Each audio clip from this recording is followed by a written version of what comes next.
The Dogs, in association with the British Greyhound Racing Board.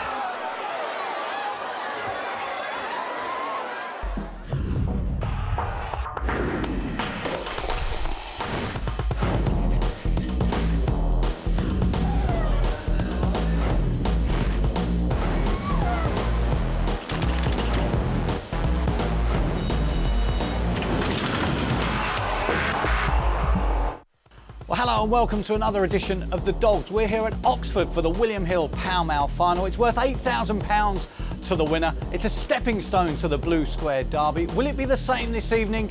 We'll see later in the programme. Also on The Dogs this week, the truncated first round of the IBET Scottish Derby.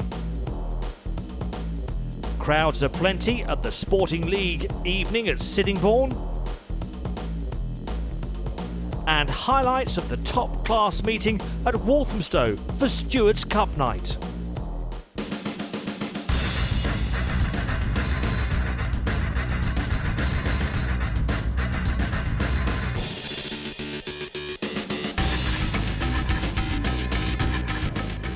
So first stop, Oxford Stadium for the William Hill PALL meeting. And two track records on a strong supporting card. Great middle pace then from Primitive Way, goes on and goes suddenly 2.5 lengths clear as they come around the final bend. Maybe without a trip over 4 bends, but this could be its future. It's street clear Primitive Way by a wide margin. 2 races later and another best ever. As they go around the second last bend, and it's trap 4 in front. Power Turbo pushed all the way by Genesis Dream as they come up towards midline. Power Turbo and Genesis Dream. Power Turbo just from Genesis Dream. But up in the restaurant at one of the GRA's success stories, the head chef had done his bit.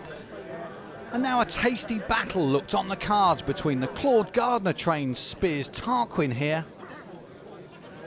and Unique Option from David Pruse's kennel, the pair going to traps as 9-4 favourites for PALL Glory. Next in at 4-1 were Love Tiger in 4 and Conquer All, who'd looked set to pace up and middle from 1.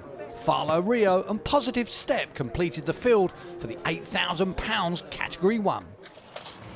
And away we go, racing up towards the first bend. Follow Rio's out fast here. 1 Conquer All's pacing up with it though as they go around the turn. It's going to be Conquer All on the inside of Follow Rio. A little bit of bumping there after this comes 2 Spears Tarquin.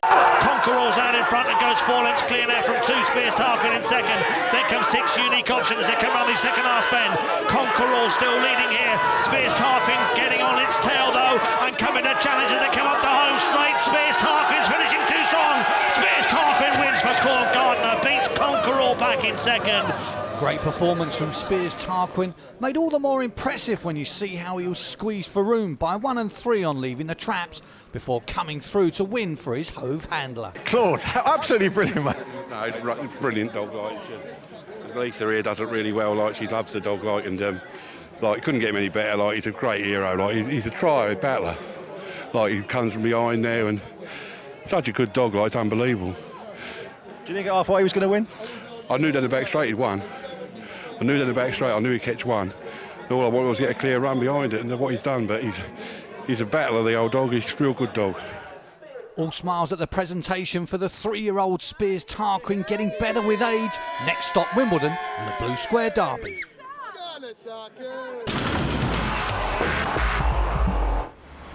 A new sponsor for the Scottish Derby this year in the shape of IBETX.com, and an air of optimism at Shawfield that this year's classic was going to be a cracker.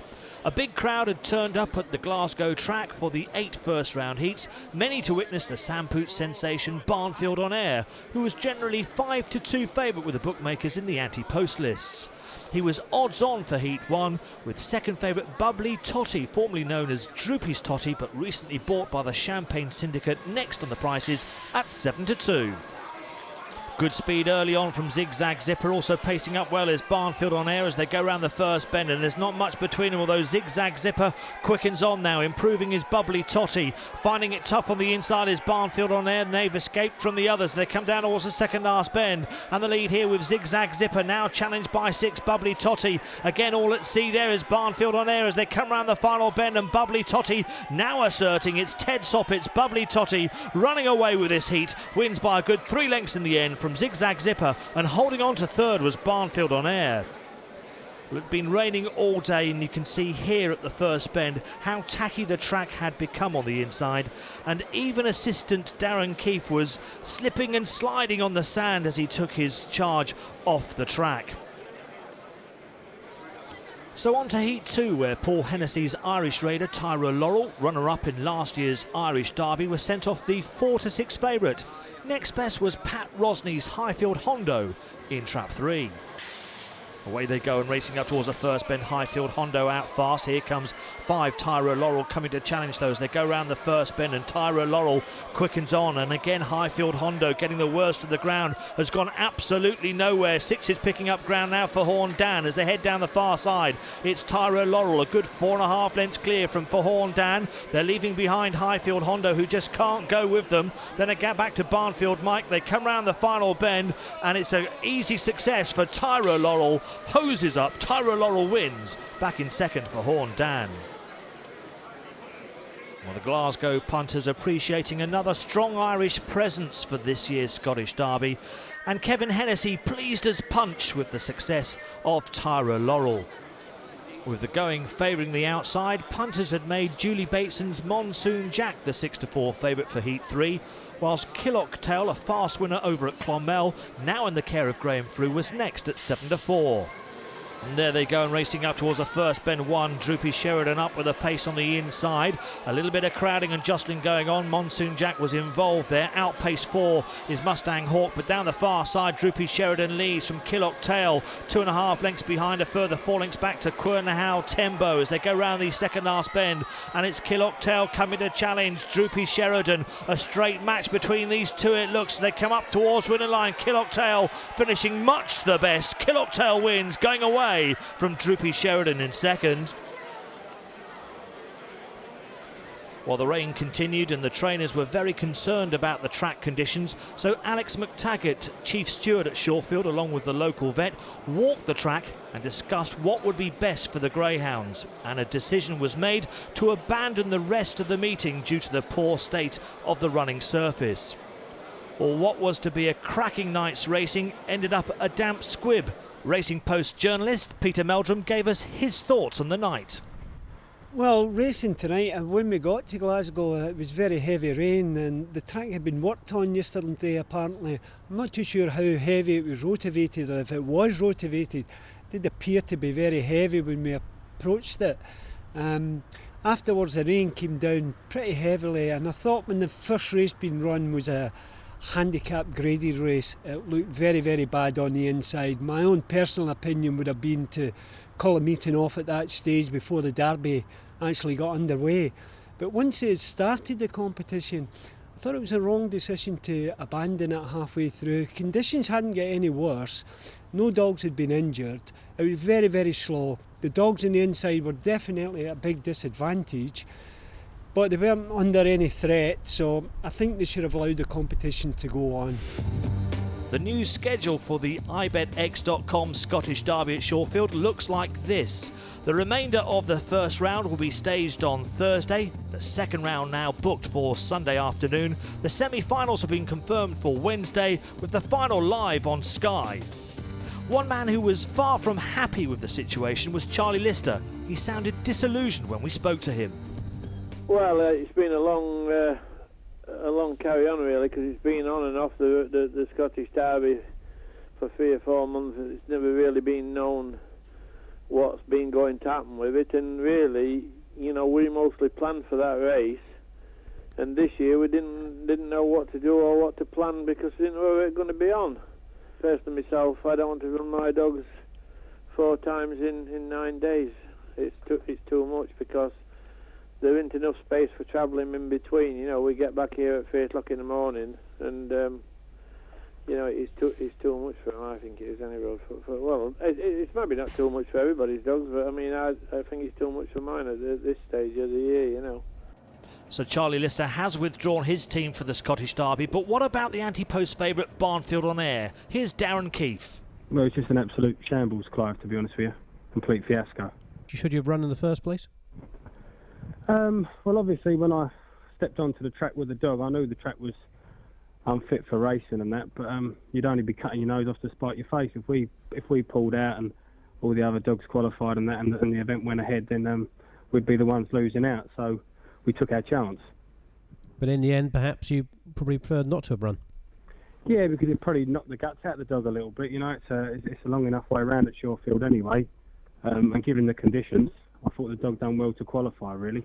The intentions to go up on Sunday? Well, we'll see how he is over the next couple of days. With another 2 or 3 days to see how the dog is. So if you compete in the remainder of the Scottish Derby, you not think that might put his fitness as far as the English Derby is in jeopardy? Well, it is an issue that we have to consider because there is a bigger picture involved with the dog. There is the English Derby starting in a month's time, and there's obviously the Irish Derby starting a couple of months after that. So the Scottish Derby is not the be-all and end-all for us, but I do believe the Scottish Derby is a very special event. I always did think that way anyway, but certainly after last night's events, my view may have changed a little bit because the way that track was prepared was totally unacceptable. Ted Soppett had no complaints after Bubbly Totty's success, while Seamus Graham, who's come over with Derby runner-up Laurel Honcho, was philosophical. No one can dictate to the weather what it does. You know, the conditions was dreadful and it was unfortunate that it had to be that night, but that's the way it happens and there's not a terrible lot they could do about it, I don't think. Was it a correct decision to abandon the meeting? Well, I'd say it was. You know, they could get into problems. I think the vet wanted it cancelled, that it was too dangerous. So if that's the right thing to do, well, that's the right thing to do. Is he definitely going to run on Thursday? Yeah, he's going to run. And you're not concerned about the very quick runs?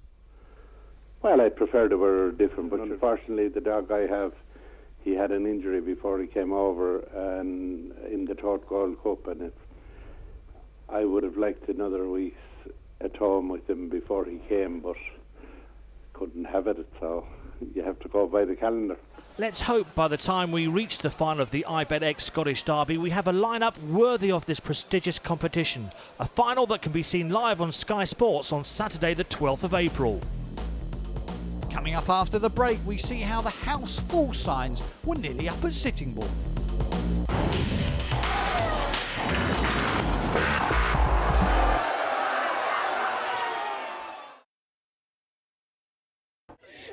Welcome back to part 2 of the Dogs, and it's Greyhound Sporting League night at Sittingbourne.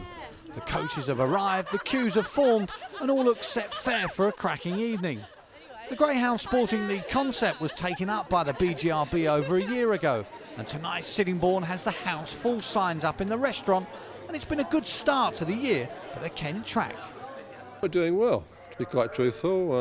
We have a lot of bags racing, and we race 3 nights a week, and the people are coming through the door. Contrary to some trends at the moment, I know, but it's not bad at all, not bad. And quite a few through the doors tonight. Well, I think we're in for a big crowd tonight for sure, absolutely. We've got the club night tonight and people queuing up to get in already, as far as I'm told. So very good attendance figures, but you've decided to drop the open racing. Why is that? Well, that's a very good question. The industry has lost somewhere in the region of 500 open races by us stopping Sundays, and the reason actually stems right the way back to the decision by the BGRF to reduce the prize money a year ago. We were confronted with a deficit of £37,000 from the BGRF in prize money, and we had to decide how to make it up. We didn't take it away from our owners, we left it in place, unlike a lot of tracks who removed it. And to make it up, we decided we had to drop the open racing. So unfortunately the open racing suffered to the benefit of our graded races.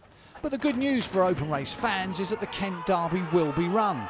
It's Sittingbourne's main Category 1 event of the year and will take place in the summer, after work is completed on improving the Sittingbourne circuit. I think the main problem is, if there is a problem, is that they're going so fast when they reach the first bend because there's such a long run-up. What we are about to do, with the help of John Haynes and the BGRF grant, is to bank from the first to the second bend to keep the dogs in, and from the third to the fourth bends, which I believe will make it one of the safest tracks in the country then. The first bend in a rail is also going to be slightly realigned as well. So I think this should do everything. Back outside, the coaches are still spilling out, with a good few first-time racegoers to boot. I've never been before, actually. This is my very first time. I'm very excited. So what do you expect? Well, I expect to win, obviously. What else do you come to the dogs for? Put the bet on and win. And what about the atmosphere you're expecting this evening? Well, do you know, I don't know, actually. I've never kind of experienced, I don't know what to expect, so equally looking forward to that. Well, maybe we can catch up with you later on.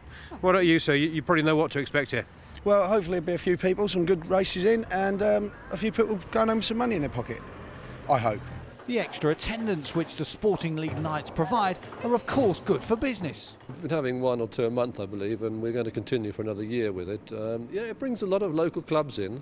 The way it's organised, I'm not 100% certain, to be quite truthful, but a lot of people arrive. They collect money for their own sports clubs as well, so quite a lot of money goes back into the community. And they come down, they have a good night, our bars are boosted, everything, it works well all round. Everyone's happy. Each club is allocated a trap for selected races, and the cheers get louder as the evening goes on.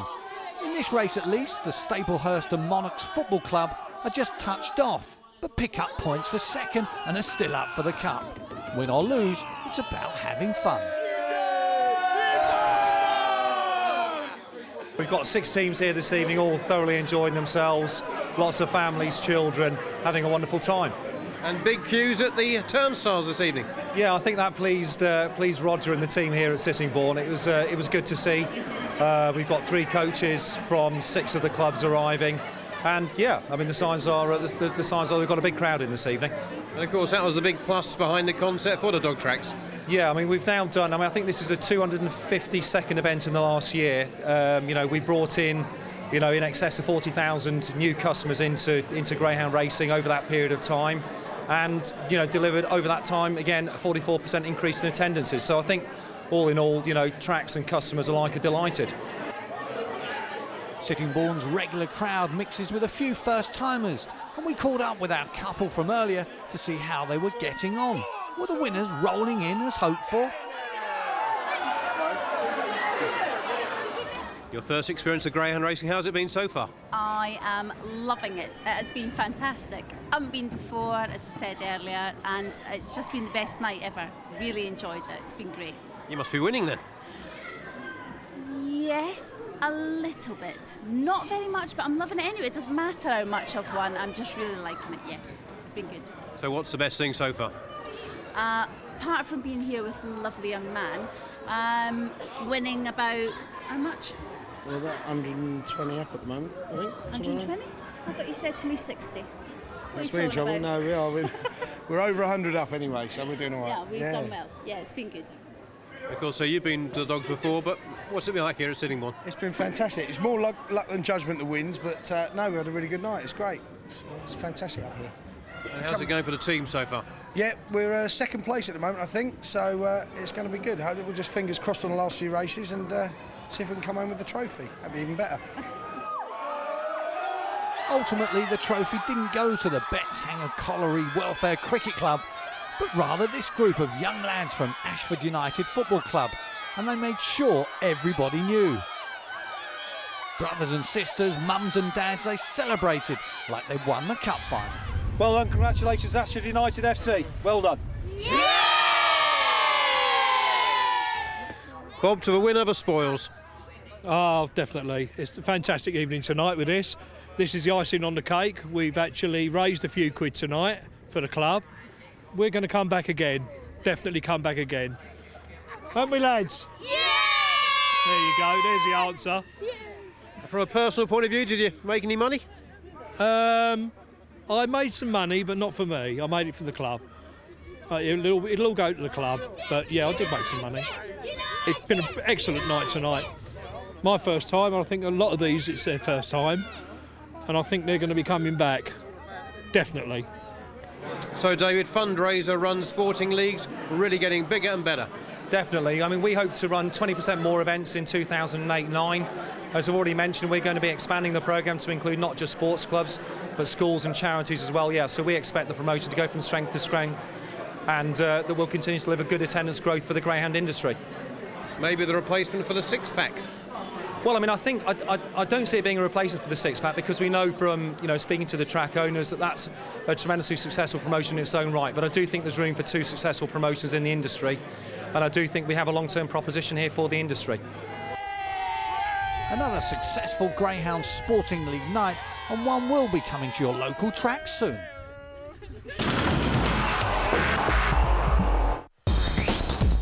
Saturday night at Walthamstow, where the feature event was the final of the Stewards Cup. That's coming up later. We begin with the pups over 475 metres, and Carlsberg Flash, trained by Barry Silkman, was made the 2-to-1 favourite for this race, just ahead of Nick Sava's Westmead Osprey at 9-4, and it was then 7-2 bar.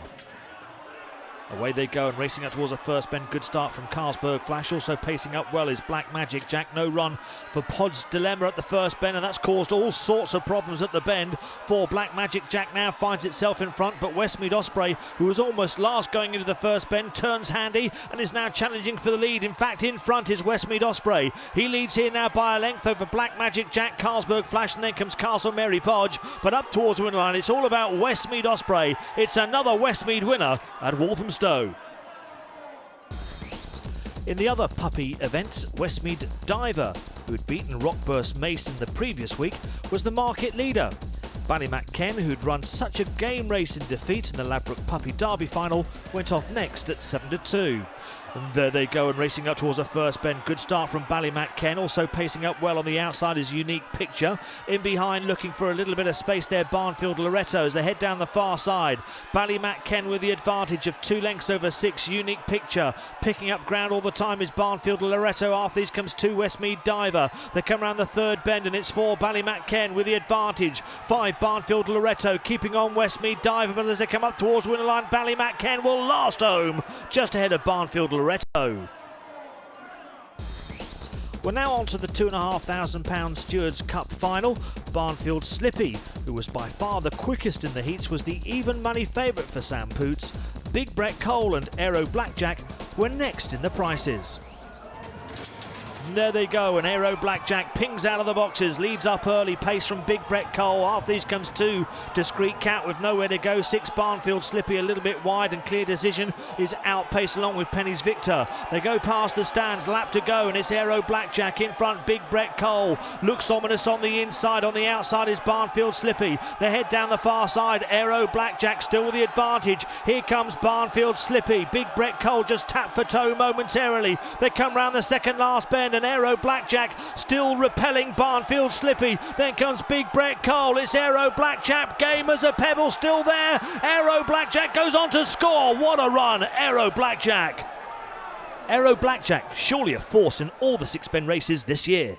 Well, a brief look at the calendar. Romford is the sole venue with open race action on Friday. Saturday sees the start of the Betfair Grand National at Wimbledon, with opens also planned at Hull, Monmore and Swindon. Sunday sees the second round of the IBETX Scottish Derby at Shawfield in the afternoon, whilst Coventry celebrate their 4th anniversary with opens in the evening. On Monday, the AE Bullard Rose Bowl begins at Crayford, with opens also at Nottingham and Romford. For all the latest results, visit our website, thedogs.co.uk. Next week on The Dogs, we will have footage of the second round and semi-finals of the Scottish Derby, plus the heats of the Grand National. Don't miss it.